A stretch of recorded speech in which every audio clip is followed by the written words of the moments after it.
அன்பார்ந்த நாதஸ்வர வித்வான் பெருமைக்குரிய ஐயாசாமி பிள்ளை அவர்களுடைய திருவுருவ பட திறப்பு நிகழ்ச்சியிலே கலந்து கொண்டு அருளாசி நல்லாசி வழங்கி இருக்கின்ற சிவஸ்ரீ ஈசான நாகேஸ்வர சிவாச்சாரியார்கள், திரு சம்பந்தம் குருக்கள், திரு தயானந்த சந்திரசேகர சுவாமிகள், ஸ்ரீமஸ் முத்துக்குமார சுவாமிகள், திருவடிக்குடில் சுவாமிகள்,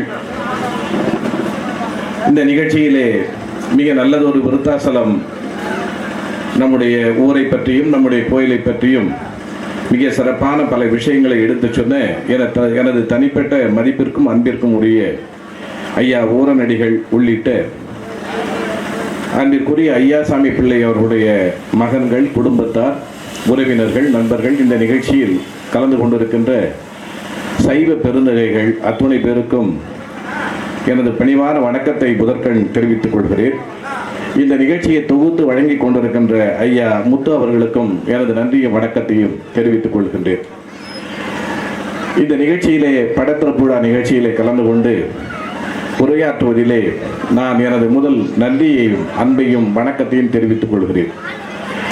இது போன்ற நிகழ்ச்சிகளில் நாம் கலந்துகின்ற பொழுது நான் மகிழ்ச்சி அடைகிறேன் என்று பொதுவாக சொல்ல முடியாது. திருமண விழாக்களில், சுப நிகழ்ச்சிகளில் நடக்கின்ற விழாக்களில் நாம் உரையாற்றுகின்ற பொழுது நான் மகிழ்கிறேன் என்று சொல்லலாம். ஆனால் ஐயாசாமி பிள்ளை அவர்களுடைய படத்திறப்பு விழா நிகழ்ச்சியிலே கலந்து கொண்டு நான் உரையாற்றுகிறேன் என்று சொல்லுகின்ற போது நான் நன்றி தெரிவிக்கிறேன் என்றும் சொல்லலாம், மகிழ்கிறேன் என்றும் சொல்லலாம். ஏனென்றால் ஐயா அவர்கள் இங்கே இருக்கின்ற அருளாசி வழங்கியவர்களெல்லாம் எடுத்து சொன்னதைப் போல 85-84 வயது ஒரு நிறைவாழ்வு வாழ்ந்த வாழ்க்கையாளர். 4 மகன்கள், மருமகள்கள், பேரப்பிள்ளைகள், அதே போன்று ஊரில் இருக்கின்ற அத்துணை பெரியவர்களும் மதிக்கக்கூடிய ஒரு இடத்திலே இருந்தவர்கள், தன்னுடைய சுற்றத்தாரும் மதிக்கக்கூடிய இடத்திலே வாழ்ந்தவர்கள் என்கின்ற பொழுது இது ஒரு நிறைவான வாழ்க்கை. எனவே நிறைவான வாழ்க்கை வாழ்ந்து மறைந்திருக்கின்ற ஐயாசாமி அவர்களுடைய படத்திறப்பு நிகழ்ச்சியிலே நான் நன்றியோடும் மகிழ்ச்சியோடும் கலந்து கொள்கிறேன் என்பதிலே நான் பெருமைப்படுகிறேன். ஏனென்றால் மனிதனுடைய வாழ்க்கை பொதுவாக பிறந்தோம், வாழ்ந்தோம், இறந்தோம் என்கிற எல்லோருக்கும் அது பொதுவானது. நம்ம சுடுகாட்டுக்கு போனோம்னா எல்லாரும் ஒரு நாளைக்கு போகிறோம், அது வேற, முன்ன பின்ன அவ்வளோதான். அங்கே போனால் பிறப்பு இறப்பு, சில பேர் சமாதியில் வந்துக்கிட்டு கல் வச்சுருப்பாங்க, பிறந்த தேதி போட்டிருப்பாங்க, இறந்த தேதி போட்டிருப்பாங்க, பேர் போட்டிருப்பாங்க. அதுக்கு மேலே அதில் ஒன்றுமே நம்ம சொல்லிக்கிறதுக்கோ பார்க்குறதுக்கோ இருக்காது. அதுவும் வாழ்க்கை தான். ஆனால் அது ஒரு பெரிய போற்றத்தக்க வாழ்க்கை கிடையாது.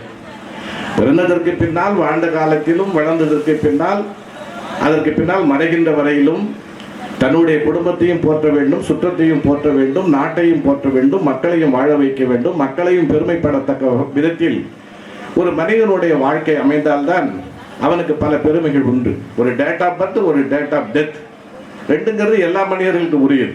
அப்படிப்பட்ட ஒரு வாழ்க்கை இல்லாமல் ஐயாசாமி பிள்ளை அவர்கள் மிக நல்ல ஒரு பெருமையான வாழ்க்கையை வாழ்ந்து மறைந்திருக்கிறார்கள். இல்லை, எனக்கு என்ன ஒரு சங்கடம்னா, முந்த நாள் இரவு இவ்வளவு நேரத்துக்கு தான் கணேஷும் தம்பியும் வந்துக்கிட்டு பத்திரிகையை கொடுத்தாங்க. நான் படத்தை பார்த்துட்டு, ஏன்ப்பா இவர் இறந்ததே எனக்கு தெரியாது, சொல்லியிருந்தா நான் வந்திருப்பேன். நான் கூடுமானவர்களையும் மரணம் எல்லா நிகழ்ச்சிகளுக்கும் 100% கூடுமானவர்களையும் போகக்கூடிய எனக்கு தெரியல. எனக்கு ரெண்டாவது, இவர் ரொம்ப வேண்டியவர், நல்ல பழக்கமானவர், 30 வருஷமாக கோயிலிருந்து வித்வானாக இருக்கிற காலத்துலேருந்து நல்லா தெரியும். பார்க்கின்ற பொழுதுலாம் மதிப்போடு பேசிவிட்டு செல்வேன் அப்படின்னு சொன்ன நேரத்தில் சொல்ல முடியலன்னு சொன்னாங்க. அந்த நேரத்தில் மிக வருத்தமுற்றேன். ஐயா அவர்கள் ஊரநடிகள் பல சங்கருடைய பெருமைகள் எல்லாம் சொன்னார்கள், மற்றவர்களும் சொன்னார்கள். அவருடைய திருப்பணிகள், அவர் இப்பொழுது திருமறையை எல்லாம் செப்பு பட்டயத்திலே வடித்தெடுக்கின்ற நிகழ்ச்சி எல்லாம் சொன்னார்கள். எனக்கும் சங்கருக்கும் ஐயாசாமி இந்த குடும்பத்தாருக்கும் ஒரு தொடர்பு இருக்கு. ஒரு நிகழ்வை நானும் பதிய வைக்க விரும்புகிறேன். ஒருவேளை சங்கர்லாம் மறந்துட்டாரா என்னன்னு தெரியாது. என்னென்னா, நான் சட்டமன்ற உறுப்பினர். அப்போ நம்முடைய பெரிய கோயிலுக்கு அதிகாரப்பூர்வமாக வித்வானை நியமிக்க வேண்டிய உத்தரவு வந்தது. அதற்குண்டான பரிந்துரை ஆணை செய்யணும் இது இந்து சமய அறநிலையத்துறைக்கு தெரியப்படுத்தி.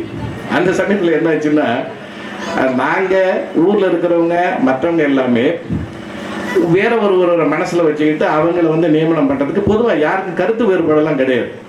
அந்த கோயிலில் இவரை நியமனம் பண்ணலாம் அப்படிங்கிற மாதிரி ஒரு எண்ணத்தோட எல்லோரும் இருந்து கொண்டு இருந்தோம்.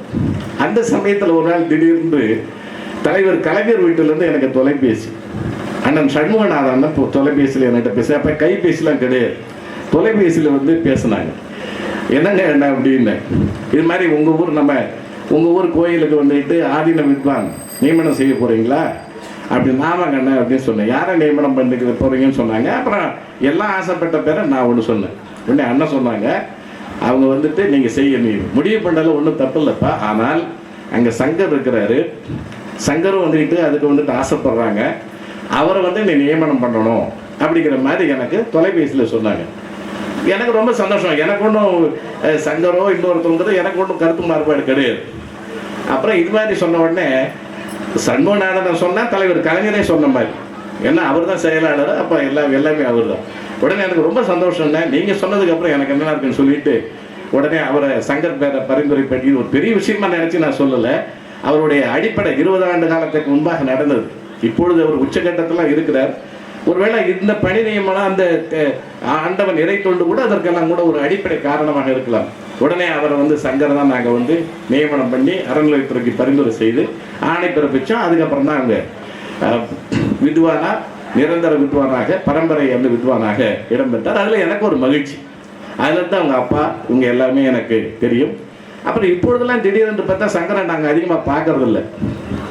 எங்கேயாவது போனால் அவர் அங்கே கும்பாபிஷேகத்தில் இருந்துட்டு இருக்கிறார், இங்கே திருப்பணி செய்துட்டு இருக்கிறார் அப்படின்னு சொன்னாங்க. ராஜேந்திரப்பட்டினத்தில் ஒரு நாள் கும்பாபிஷேகத்துக்கு போகும்போது பார்த்தா அங்கே ஆதீனத்துக்கு கூடலாம் உட்கார்ந்துருந்து எல்லாம் செஞ்சுக்கிட்டு இருந்தார். ஓ, நம்ம சங்கரப்பா இவர் இவ்வளோ பெரிய ஆள் ஆகிட்டாரா, ரொம்ப ரொம்ப ரொம்ப சந்தோஷம் அப்படிங்கிற மாதிரி நான் ரொம்ப மகிழ்ச்சி அது.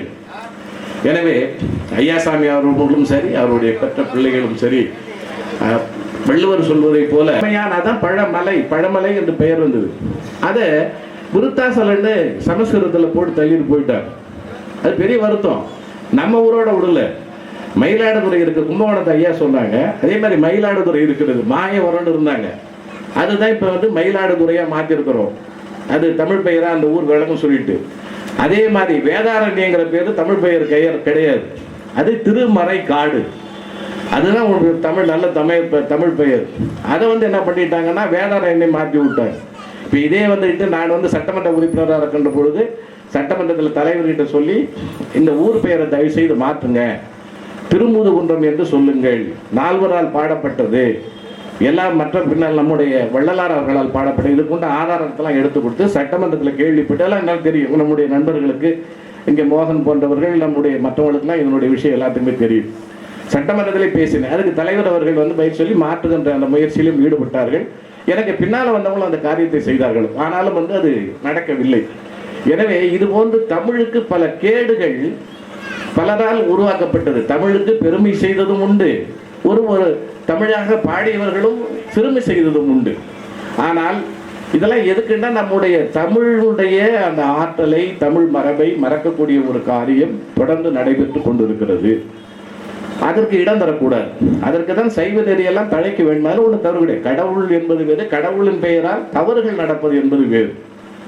கடவுளின் பெயரால் வந்து தேவையில்லாத செலவுகளோ மற்றவங்களோ செய்யக்கூடாது என்பதுதான் பெரியார் உட்பட எல்லாருடைய எண்ணமும். பெரியார்கிட்ட கேட்டாங்க, கடவுள் இல்லைன்னு சொல்லிட்டு இருக்கிறீங்க, ஒரு நாளைக்கு கடவுள் வந்துட்டா என்ன பண்ணுவீங்கன்னு கேட்டார்.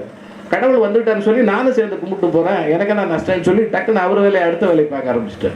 நிறைய பேர் அப்படி சொல்லுவாங்க. பெரியார் ஏதோ கடவுளின் பெயரால் நடக்கின்ற அக்கிரமங்களை அவர் இருக்கக்கூடாது என்று சொன்னார். அவ்வளவுதான். எனவே இது ஒரு நல்ல குடும்பத்தில் நல்ல ஒரு நிகழ்ச்சியில் இருக்கிறது. அதுவும் ஐயா அவர்கள்லாம் வந்து கலந்துகிட்டு இந்த மற்றவர்கள்லாம் அருளாசி வழங்கியிருக்கிறார்கள். சங்கர் அவர்களும் அவருடைய குடும்பத்தாரும் இன்னும் கிடைத்து மென்மேலும் புகழ் பெற வேண்டும்.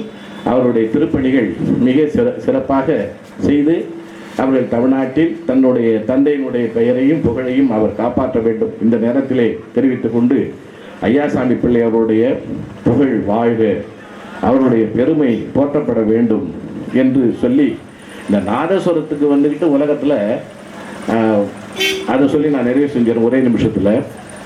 இன்னைக்கு நாகஸ்வரத்துக்கு தான் முதல் மரியாதை எங்கேயுமே. நாகஸ்வர வித்வான்கள் இருந்தது ஒரு சாதாரண விஷயமே கிடையாது.